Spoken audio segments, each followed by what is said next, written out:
it's Becky coming at you with my week 17 post-op VSG update. It's Wednesday, October 4th, 2017, and I had vertical sleeve gastrectomy on June 6th of this year. So all of my stats, which I'll try to put below, my high weight in December of 2016 was 320. My pre-op diet start weight on May 30th of 2017 was 295.2, and my day of surgery again on June 6th, 2017 was 284 even. I came at you last week at 226 even. Today I come at you at 222.8. I don't know. I've lost 3.8 pounds from last week to this week, and I have all the math written down, but it doesn't matter. Anyway, so 222.2, yeah, 3.8 pounds. So I'm almost down 100 since my high weight. Since pre-op diet, I'm down 70 something. And day of surgery, I'm down 60 something. Again, I have all the numbers written down. I'm just, on my way to work.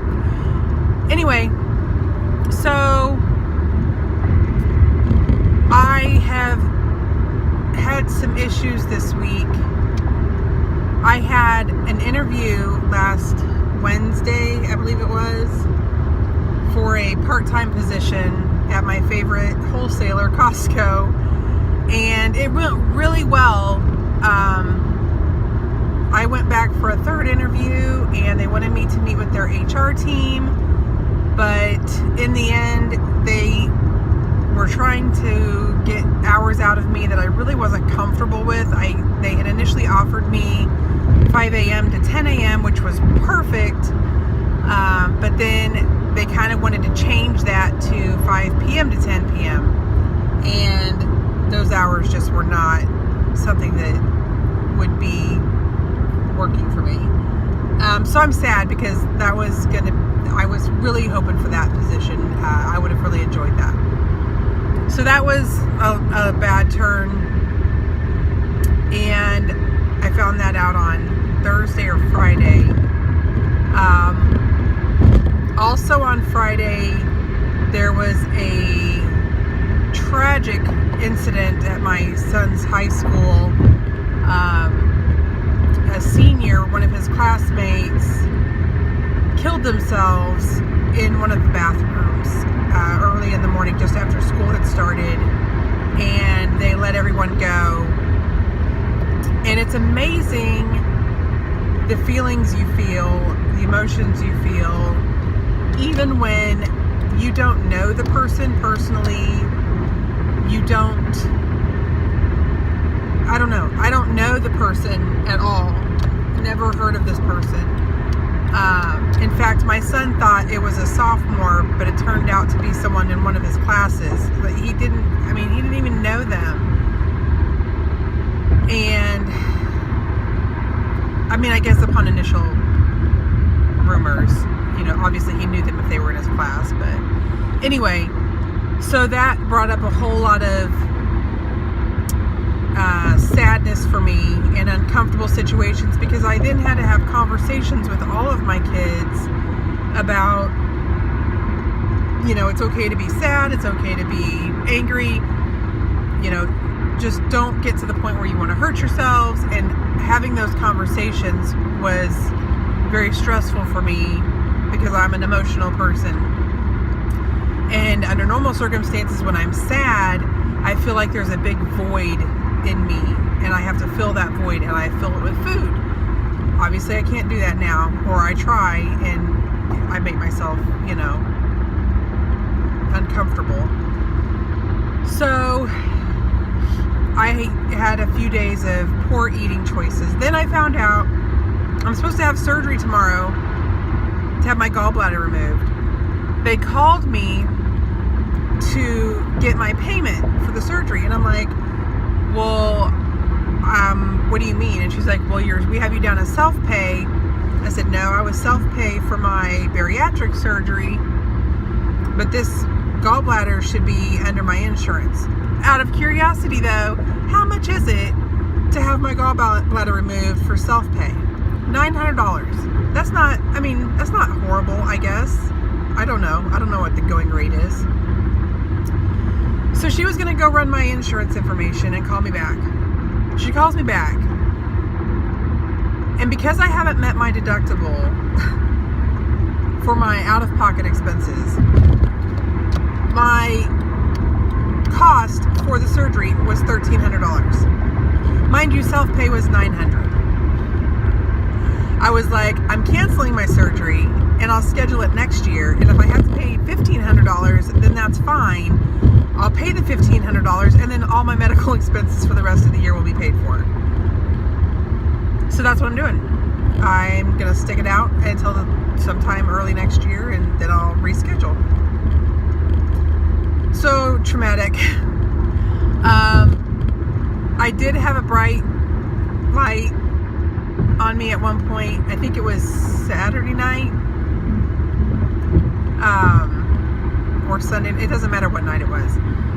I went to the store with my oldest, and I always ask him to run with me, and he always says no. And I always try to sweeten the pot by I walk the first lap, and he's not overweight. He's like 6'2", 6'3", 180 pounds. He plays football. He should be able to run a mile, if any miles, right? He's a healthy kid.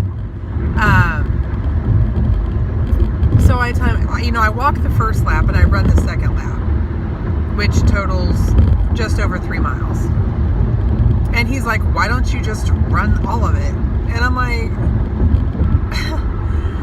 because I haven't got that far yet, buddy, So ultimately he did not run with me, but he did put it in my head. He put a freaking bug in my head. Why don't you just run the whole thing? No matter how slow it is, as long as you run the whole thing. So I decided, I put my shoes on when we got back from the store, and I got outside and I was like, I'm going to run this whole thing. And do you know what? I ran the whole freaking thing. I was too freaking excited. I think I was almost in tears. I have never, ever, in all the times I've ever tried running, even when I was a kid, I've never run that far. I think I've barely run a mile, in one stretch. So, huge accomplishment for me. And it wasn't fast by any means. It doesn't have to be fast. It didn't have to be fast for me. I did it, and that's what mattered. So I was super excited about that. My husband came home last night. So my kids have been sick off and on over the weekend, one at a time. My youngest son, he was sick. He was up vomiting all night one night. And then the next day he kind of felt iffy, but he was okay. And then Monday, my daughter went home early from school. What is today? Wednesday? Yeah, Monday she came home early from school because she was sick. Yesterday, I woke up, I don't know what time it was. It was still dark out. I didn't look at my clock. I woke up tossing and turning. I could not get comfortable to save my life. I was so uncomfortable. And so I was like, well, I'm just going to go to the bathroom because, when you wake up, you have to go to the bathroom. And I went to the bathroom, and I apparently, I don't know what happened, but it was bad news bears for the whole day. I could not stay out of the bathroom. I went to work and did my job and contained myself, but it was the worst day ever. I complained about constipation. Obviously, this was the opposite of constipation. I was so sick. I did not want to eat. I was so hungry. So I did eat. I went to the grocery store because I wanted soup on my lunch break. And their salad bar area has soup, and it just did not look safe for me or my belly. It just looked like it had a lot going on in it, and I wasn't prepared for that. So I got 3 pieces of pineapple, 3 red grapes, I think 2 pieces of cantaloupe, and a strawberry. And I ate that, I think all but like a piece of pineapple. And then I did buy some, just like Campbell's ready-made soup. I had like half of that. I wanted more, but I was so paranoid to eat because my stomach was just like raw. So then I waited for my husband because I was going to meet him at the car rental place to drop off his vehicle and I could take him home. And I was starving. I was so hungry. And then my back, I don't know, it was completely, I feel like it was completely unrelated, but my back was like completely wrenched or something, just like in the lower part. It was so stiff. It hurt so freaking bad. I got home, dinner was ready. They had meatloaf and roasted cauliflower and I don't know what else. I immediately went to bed. I did not care how hungry I was. My back hurt so freaking bad. And eventually I got up and I was going to try to eat. So I got like a quarter of a slice. I got like half a slice of meatloaf. And I took probably 2 or 3 bites. It might have been half of the half that I got. And just the texture of it made me like, I don't want to eat this because it just felt like it was going to be bad. So I did not finish that piece.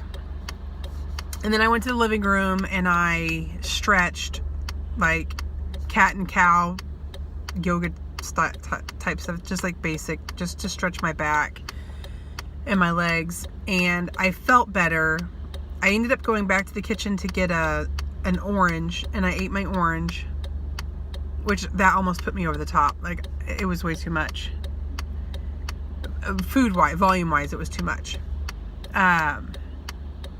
So then we, but I was okay. I was fine. I hadn't been to the bathroom in a few hours. So I thought I was okay. Then we took the kids to bed and we went to bed, and I laid in that bed and I could not get comfortable. My legs and my back, I don't know what the deal was. My legs felt like they were just spasming, but not like, it was just like a tight clench that would last longer than, like, you think of a spasm as being like kind of quick. This would be like a slow spasm, I guess. I don't know. But it was just so painful, and I was gonna get up and take like a pain pill, but I was like, no, I have stuff to do today, so I don't want to like oversleep or anything, because they knocked me out pretty well. So I didn't, and eventually the pain went away and I went to sleep, and I feel great this morning. But it was such an odd thing. So anyway, I woke up this morning bright and early, and I went and took a 2.5-hour test for the fire department for a communications specialist. It's only one position available, and I believe there were at least 20 people in that room. I counted 20, and I know that there were some people that came in after I counted. So, fingers crossed, people, fingers crossed. I should know within 48 hours if I move to the next step, which is an interview by panel with the operations chief and the communications people and the fire chief. So I've made it that far before, but at the time it was actually for the police department, and they referred me to a neighboring town, and that obviously didn't go anywhere. I don't know why. I never got a response back, but anyway, fingers crossed, people. I'm trying to get out of this company. I really am. So that's what's going on for me. This has been a 14.5-minute video of me updating you on things that are not weight loss related. My diet sucked last week. I'm trying to stay good this week. 222. 200 seems so doable right now. I'm like kind of shocked at how doable it seems. And even then, 45 pounds later, I'm at my goal weight. So I don't know. Things are going pretty quick. I'm still wearing the same size clothing. I tried on a large shirt of my grandma's the other day. It was a denim top, and while I got it on, it did not fit. If I pulled my shoulders in, I probably would have busted out the back of it. But it fit. That was the most important thing. I bought some what I would call booty shorts, because I need some shorts for running that don't like ride up, if you know what I mean, and I think you might. So I got these shorts. They were on clearance at Target for like $8, and I thought they would be tight. And now if I would have gotten a smaller size, they would have been tight, but at what price? I don't want them to cut my circulation off, and I don't want to look like I've been poured into them, even though that's kind of what's gonna happen. But I just have too much thigh fat. Oh, they've shut my road down. What is happening? They shut my road down. Anyway, so I wore them running, and I get so focused on pulling my shorts out from between my thighs. I probably spend a lot of energy doing that when I run, and I could probably run farther if I wouldn't spend so much energy trying to get my shorts situated. So if you have any clothing suggestions, and I need to get some pants to run in, because obviously it's getting colder. I'm in Kansas City. We get all the weather here. So if you have any brands you like, or any stores that you like for your fitness options, let a girl know. Anyway, I'm at the office. I'm going to jump off here. I hope you guys have a great hump day and rest of your week, and I will talk to you next week. Bye.